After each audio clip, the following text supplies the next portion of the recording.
যারা সুদ খায় তারা মাথা উঁচু করে দাঁড়াতে পারবে না, দাঁড়ালেও তার দাঁড়ানো হবে সে ব্যক্তির মতো যাকে শয়তান নিজস্ব পরশ দিয়ে দুনিয়ার লোভ লালসায় মোহাচ্ছন্ন করে রেখেছে।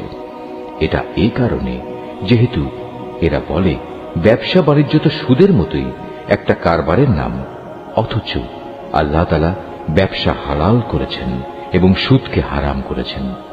তাই তোমাদের যার যার কাছে তার মালিকের পক্ষ থেকে সুদ সংক্রান্ত এই উপদেশ পৌঁছেছে সে অতঃপর সুদের কারবার থেকে বিরত থাকবে। আগে এ আদেশ আসা পর্যন্ত যে সুদ সে খেয়েছে তা তো তার জন্য অতিবাহিত হয়েই গেছে, তার ব্যাপার একান্তই আল্লাহ তাআলার সিদ্ধান্তের উপর। কিন্তু এরপর যে ব্যক্তি আবার সুদী কারবারে ফিরে আসবে তারা অবশ্যই জাহান্নামের অধিবাসী হবে, সেখানে তারা চিরদিন থাকবে। আল্লাহ তাআলা সুদ নিশ্চিহ্ন করেন, অপরদিকে দান সৎকার পবিত্র কাজকে তিনি উত্তরোত্তর বৃদ্ধি করেন। আল্লাহ তাআলা তার নিয়ামতের প্রতি অকৃতজ্ঞ পাপিষ্ঠ ব্যক্তিদের কখনো পছন্দ করেন না। তবে যারা সত্যিকার অর্থে আল্লাহ তাআলার উপর ঈমান এনেছে এবং ভালো কাজ করেছে, নামাজ প্রতিষ্ঠা করেছে, যাকাত আদায় করেছে, তাদের সেদিন কোনো ভয় থাকবে না, তারা সেদিন চিন্তিতও হবে না। হে ঈমানদার লোকেরা, তোমরা সুদের ব্যাপারে আল্লাহকে ভয় করো। আগের সুদী কারবারের যেসব বকেয়া আছে তোমরা তা ছেড়ে দাও, যদি সত্যি তোমরা আল্লাহর উপর ঈমান আনো। যদি তোমরা এমনটি না করো তাহলে অতঃপর আল্লাহ তাআলা ও তাঁর রাসূলের পক্ষ থেকে তোমাদের বিরুদ্ধে যুদ্ধের ঘোষণা থাকবে। আর যদি এখনো তোমরা আল্লাহর দিকে ফিরে আসো তাহলে তোমরা তোমাদের মূলধন ফিরে পাবার অধিকারী হবে। সুদী কারবার দ্বারা অন্যের উপর জুলুম করো না, তোমাদের উপরও অতঃপর সুদের জুলুম করা হবে না। হে মানুষ, তোমরা যারা ইসলামকে একটি পূর্ণাঙ্গ বিধান হিসেবে বিশ্বাস করেছ, চক্রবৃদ্ধি হারে সুদ খেও না এবং তোমরা আল্লাহ তাআলাকে ভয় করো। আশা করা যায় তোমরা কল্যাণ লাভ করতে পারবে। যা কিছু ধন সম্পদ তোমরা সুদের উপর দাও তা তো এজন্যই দাও যেন তা অন্য মানুষদের মালের সাথে সামিল হয়ে বৃদ্ধি পায়। আল্লাহ তাআলার দৃষ্টিতে তা কিন্তু মোটেই বাড়ে না। অপরদিকে যে যাকাত তোমরা দান করো তা যেহেতু একান্তভাবে আল্লাহ তাআলাকে সন্তুষ্ট করার উদ্দেশ্যে দান করো, তাই বরং বৃদ্ধি পায়। জেনে রেখো, এরাই হচ্ছে সেসব লোক যারা যাকাতের মাধ্যমে আল্লাহর দরবারে নিজেদের সম্পদ বহুগুণে বাড়িয়ে নেয়। আল্লাহ তাআলা সেই পরাক্রমশালী সত্তা যিনি তোমাদের সৃষ্টি করেছেন, অতঃপর তিনি তোমাদের রিজিক দান করেছেন। তিনিই আবার তোমাদের মৃত্যু দেবেন, অতঃপর কিয়ামতের দিন তিনি তোমাদের আবার জীবন দেবেন। তোমরা যাদের আল্লাহর সাথে শরীক করে নিয়েছ তাদের কেউ কি এমন আছে যে এর কোনো একটি কাজও করতে পারবে? মূলত তারা আল্লাহর সাথে যাদের শরীক বানায় আল্লাহ তাআলা তা থেকে অনেক পবিত্র, অনেক মহান। মানুষের কৃতকর্মের দরুন জলে স্থলে সর্বত্র আজ বিপর্যয় ছড়িয়ে পড়েছে। মূলত আল্লাহ তাআলা তাদের কতিপয় কাজকর্মের জন্য তাদের শাস্তির স্বাদ আস্বাদন করাতে চান, যাতে করে তারা সেসব কাজ থেকে ফিরে আসে। হে নবী, তুমি বলো, তোমরা আল্লাহর জমিনে ভ্রমণ করো এবং যারা আগে এখানে মজুদ ছিল আল্লাহ তাআলাকে অস্বীকার করায় তাদের কি পরিণতি হয়েছিল তা অবলোকন করো।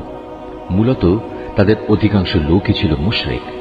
অতএব হে নবী, তুমি তোমার নিজেকে সত্য দ্বীনের উপর প্রতিষ্ঠিত করে রাখো আল্লাহ তাআলার পক্ষ থেকে ভয়াবহ দিনটি আসার আগে পর্যন্ত, যা কেউই ফিরিয়ে রাখতে পারবে না। আর সেদিন যখন আসবে তখন মোমেন ও কাফের সবাই আলাদা হয়ে যাবে। যে ব্যক্তি আল্লাহ তাআলাকে অস্বীকার করল তার এক কুফরি আযাব হিসেবে তার উপরই এসে পড়বে।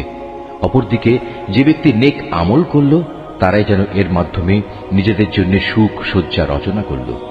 মূলত যারাই আল্লাহ তাআলার উপর ঈমান আনবে এবং সে অনুযায়ী নেক আমল করবে, আল্লাহ তাআলা তাঁর অনুগ্রহ দ্বারা তাদের যথোপযুক্ত বিনিময় দান করবেন।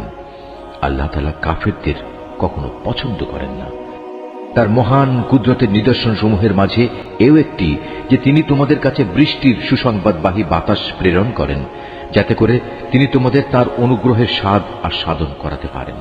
উপরন্তু তার আদেশে সমুদ্রে জলযানগুলো যেন চলতে পারে এবং তোমরাও এর মাধ্যমে তার কাছ থেকে রিজিক তালাশ করতে পারো, এবং আশা করা যায় তোমরা এ সব কিছুর জন্য তাঁর কৃতজ্ঞতা জ্ঞাপন করবে।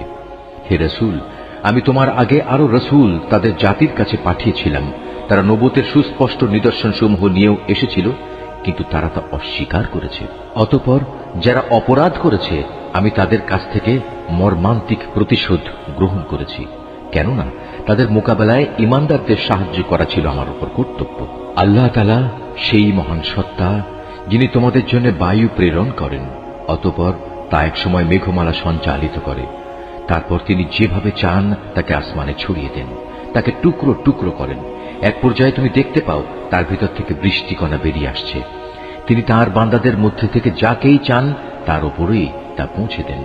তখন তারা এটা দেখে ভীষণ হর্ষোৎফুল্ল হয়ে যায়, অথচ এরাই একটু আগে তাদের উপর বৃষ্টি নাজিলের ব্যাপারে সম্পূর্ণ নিরাশ ছিল। তাকিয়ে দেখো আল্লাহ তাআলার অফুরন্ত রহমতের প্রভাবের দিকে, কিভাবে তিনি জমিনকে একবার মরে যাওয়ার পর পুনরায় শ্যামল ও জীবন্ত করে তোলেন। অবশ্যই আল্লাহ তাআলা এভাবে কিয়ামতের দিন সব মৃতকে জীবন দান করবেন, কেননা তিনি সর্ববিষয়ের উপর একক ক্ষমতাবান।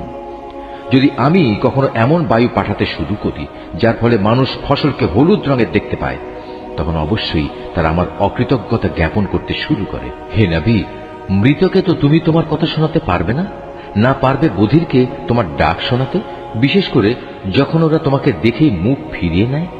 তুমি অন্ধদের তাদের গুমরাহি থেকে বের করে সঠিক পথ দেখাতে পারবে না। তুমি তো কেবল এমন লোকদেরই আমার কথা শোনাতে পারবে যে আমার আয়াত সমূহের উপর ঈমান আনে, কেননা এরাই হচ্ছে নিবেদিত মুসলমান। আল্লাহ তাআলাই হচ্ছেন সেই মহান সত্তা যিনি তোমাদের দুর্বল করে পয়দা করেছেন, অতঃপর তিনি এই দুর্বলতার পর দেহে শক্তি সৃষ্টি করেছেন, আবার তিনি এই শক্তির পর পুনরায় দুর্বলতা ও বার্ধক্য সৃষ্টি করেছেন। বস্তুত তিনি যা ইচ্ছা তাই সৃষ্টি করেন এবং তিনি সর্বোচ্চ ক্ষমতাবান ও সর্বজ্ঞ। যেদিন কিয়ামত কায়েম হবে সেদিন অপরাধী ব্যক্তিরা কসম খেয়ে বলবে তারা তো কবরে মুহূর্তকালের বেশি অবস্থান করেনি। আসলে এরা এভাবেই সত্য বিমুখ থেকেছে এবং দাঁড়ে দাঁড়ে ঠোকর খেয়েছে। কিন্তু সেসব লোক যাদের যথার্থ জ্ঞান ও ঈমান দেয়া হয়েছে তারা বলবে, না, তোমরা তো আল্লাহ তাআলার হিসাব মতো কবরে পুনরুত্থান দিবস পর্যন্তই অবস্থান করে এসেছ, আর আজকের দিনই হচ্ছে সেই প্রতিশ্রুত পুনরুত্থান দিবস, কিন্তু তোমরা এই দিনটাকে সঠিক বলে জানতে না।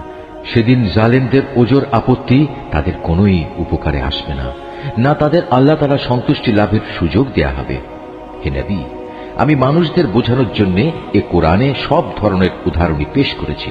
তারপরেও যদি তুমি এদের কাছে কোনো আয়াত নিয়ে হাজির হও, তবুও এ কাফেররা বলবে তোমরা তো বাতিলই পন্থী। এভাবেই আল্লাহ তাআলা তাদের অন্তরে মোহর মেরে দেন, যারা সত্য সম্পর্কে কিছুই জানে না। অতএব হে নবী, তুমি ধৈর্য ধারণ করো, অবশ্যই আল্লাহ তাআলার ওয়াদা সত্য। যাদের শেষ বিচারের দিনের উপর আস্থা নেই তারা যেন তোমাকে কখনোই সত্য দিন থেকে বিচলিত করতে না পারে।